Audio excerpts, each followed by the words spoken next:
Hello students, आज का topic है गजानन माधव मुक्तिबोध। गजानन माधव मुक्तिबोध हिंदी साहित्य की स्वातंत्र्योत्तर प्रगतिशील काव्य धारा के शीर्ष कवियों में से एक सशक्त हस्ताक्षर थे और वे हिंदी साहित्य के प्रमुख कवि, आलोचक, निबंधकार, कहानीकार और उपन्यासकार थे। और हिंदी काव्य जगत में इन्हें लंबी और बिंबपूर्ण कविताओं के लिए याद किया जाता है। साथ ही प्रगतिशील कविता और नई कविता के बीच एक सेतु के रूप में भी इन्हें देखा जाता है। अपनी अधिकांश कविताओं के माध्यम से मुक्तिबोध ने समाज के खोखलेपन पर तीखा प्रहार किया है। साथ ही मनुष्य की अस्मिता, आत्मसंघर्ष और प्रखर राजनीतिक चेतना से समृद्ध उनकी कविताएं तार सप्तक के पहले कवि के रूप में सामने आई। इनके जीवन काल में इनका कोई स्वतंत्र काव्य संग्रह प्रकाशित नहीं हो सका। तो अब पहले हम इन्हें थोड़ा इनका जो जीवन परिचय है वो देख लेते हैं शॉर्ट में। तो इनका पूरा नाम जो था वो गजानन माधव मुक्तिबोध था और इन्हें मुक्तिबोध के नाम से भी जाना जाता था। जन्म इनका हुआ था 13 नवंबर 1917 में ग्वालियर के एक कस्बे श्योपुर में। मृत्यु हुई थी इनकी 11 सितंबर 1964 को 46 वर्ष की आयु में दिल्ली में। इनके पिता का नाम माधव मुक्तिबोध था और पत्नी थी इनकी शांता मुक्तिबोध। कर्म क्षेत्र जिन क्षेत्रों में इन्होंने कार्य किया वो थे कवि, लेखक और समीक्षक। और मुख्य रचनाएं थी इनकी चांद का मुंह टेढ़ा है, भूरी भूरी खाक धूल, काठ का सपना, विपात्र, सतह से उठता आदमी। और नागपुर विश्वविद्यालय से इन्होंने विद्यालय शिक्षा प्राप्त की और शिक्षा इन्होंने ली थी MA तक। और इनकी जो प्रसिद्धि हुई थी वो एक प्रगतिशील कवि के रूप में हुई थी और जो विधाएं इन्होंने प्रयोग की थी वो थी कविता, कहानी, उपन्यास, निबंध और आलोचना। तो अब पहले हम इन्हें डिटेल में पढ़ेंगे। गजानन माधव मुक्तिबोध का जो जन्म हुआ था वो था 13 नवंबर 1917 को ग्वालियर के एक छोटे से कस्बे श्योपुर में। इनकी आरंभिक शिक्षा उज्जैन में हुई और मुक्तिबोध जी के पिता जो थे वो माधवराज थे और इनकी माता का नाम था पार्वती बाई। मुक्तिबोध के पिता पुलिस विभाग के इंस्पेक्टर थे और इंदौर के होलकर से सन 1938 में BA करके उज्जैन के मॉडर्न स्कूल में अध्यापक हो गए। मुक्तिबोध पारिवारिक असहमति और विरोध के बावजूद 1939 में शांता के साथ प्रेम विवाह किया, अर्थात इनका जो विवाह हुआ था वो प्रेम विवाह था। सन 1940 में मुक्तिबोध शुजालपुर की शारदा शिक्षा सदन में अध्यापक हो गए और सन 1940 में मुक्तिबोध शारदा शिक्षा सदन में अध्यापक हो गए। इसके बाद उज्जैन, कलकत्ता, इंदौर, बम्बई, बंगलौर, बनारस और जबलपुर आदि कई जगह पर इन्होंने नौकरी की। 1942 के आसपास साम्यवादी विचारधारा ने उन्हें आकर्षित किया और उन्हें कार्ल मार्क्स के चिंतन पर गहराई से अध्ययन किया। इससे उनके विचारों में प्रगतिवादी मूल्यों को प्रमुख स्थान मिला, अर्थात उनके जो प्रगतिवादी मूल्य जो उनके विचारों में आए उसका जो प्रभाव था वो मार्क्सवादी चिंतन का ही प्रभाव था। और 1953 में मुक्तिबोध जी ने साहित्य लेखन शुरू किया। लगभग 8 महीने तक मृत्यु से जूझने के पश्चात 11 सितंबर 1964 को मूर्छा में ही रात के समय इनका देहांत हो गया। अब बात करते हैं इनके साहित्यिक जीवन के बारे में।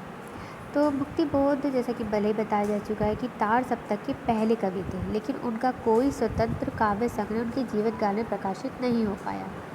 मृत्यु के पहले श्रीकांत वर्मा ने उनकी केवल एक साहित्यिक की डायरी प्रकाशित की थी, जिसका दूसरा संस्करण भारतीय ज्ञानपीठ से उनकी मृत्यु के 2 महीने बाद प्रकाशित हुआ।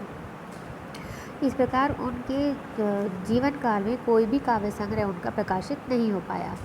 ज्ञानपीठ ने ही उनकी जो रचना थी चांद का मुंह टेढ़ा प्रकाशित किया था और इसी वर्ष नवंबर 1964 में नागपुर के विश्व भारती प्रकाशन ने मुक्तिबोध द्वारा 1963 में ही तैयार कर दिए गए निबंधों के संकलन नई कविता का आत्मसंघर्ष और अन्य निबंध को प्रकाशित किया था। परवर्ती वर्षों में भारतीय ज्ञानपीठ ने मुक्तिबोध के अन्य संकलन काठ का सपना था विपात्र, जो कि एक लघु उपन्यास है, वो प्रकाशित किया था।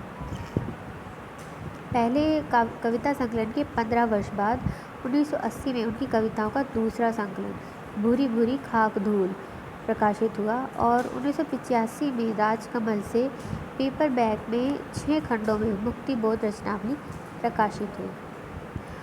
और इनके अपने शब्दों में एक चीज़ इन्होंने कही थी कि इनका कहीं पे भी मन नहीं लगता। जैसे इन्होंने अनेक प्रकार के कार्य किए, किंतु कहीं भी किसी भी जगह इनका जो मन नहीं लगा।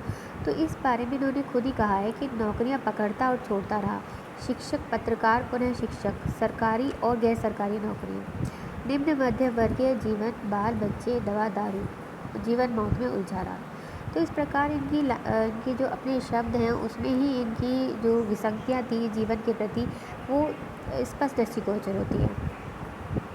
और 1942 के समीप भी वामपंथी विचारधारा की ओर जुड़ने लगे, जिससे अपने शेष जीवन में उन्होंने वामपंथी चेतना को मजबूत करने का कार्य किया और आजीवन गरीबी से और रोगों से इन्होंने मुकाबला किया और इसी के चलते इनका निधन भी हुआ। और 20वीं सदी के जो हिंदी कविता का सबसे बेचैन और सबसे तड़पता हुआ, सबसे ईमानदार स्वर था गजानन माधव मुक्ति को। मुक्ति बोध की जो कविता है वो जटिल है और उनकी जटिलता के भी अपने कारण हैं, जिसके लिए भगवान सिंह ने उनकी जटिलता के ऊपर अपने कुछ विचार व्यक्त किए हैं कि वे सरस नहीं हैं, सुखद नहीं हैं, वे हमें झकझोर देती हैं, गुदगुदाती नहीं है, वे मात्र अर्थ ग्रहण की मांग नहीं करती, आचरण की भी मांग करती है। और इसी संबंध में तार सप्तक में भी इन्होंने यानी कि मुक्ति बोध ने स्वयं ही कहा है कि ये मेरी कविताएं अपना पथ ढूंढने वाले बेचैन मन की अभिव्यक्ति है, उनका सत्य और मूल्य उसी जीवन स्थिति में छिपा है। तो इस प्रकार हम देखते हैं कि गजानन माधव मुक्ति बोध कवि, कथाकार, समीक्षक, विचारक और पत्रकार के रूप में भी प्रतिष्ठित रहे और इनका जो व्यक्तित्व है अपनी पूरी पीढ़ी में विशिष्ट रहा। और प्रयोगवादी कविता से संबंध अन्य कवि जहाँ रोमानी कविता से अलग हटकर नया प्रयोग करते हुए भी रोमानी संवेदना और वैचारिकता से मुक्त नहीं हो सके, वहीं मुक्ति बोध ने न केवल उनसे अलग हटे वरन उन्होंने कथ्य और भाषा के जो अनूठे प्रयोग किए, उनके लिए उन्हें भविष्य का कवि भी कहा गया।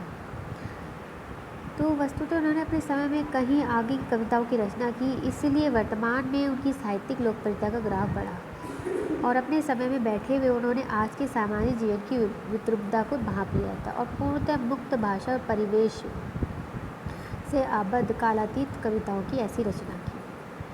तो इस प्रकार हिंदी साहित्य के अनेक समीक्षक सच्चे अर्थों में इन्हें ही प्रयोगवादी कविता का अग्रज कवि मानते हैं। अब बात कर लेते हैं इनकी रचनाओं के बारे में कि इन्होंने किस प्रकार की रचनाएं लिखी, क्या क्या किया। तो इन्होंने जो संपादन नहीं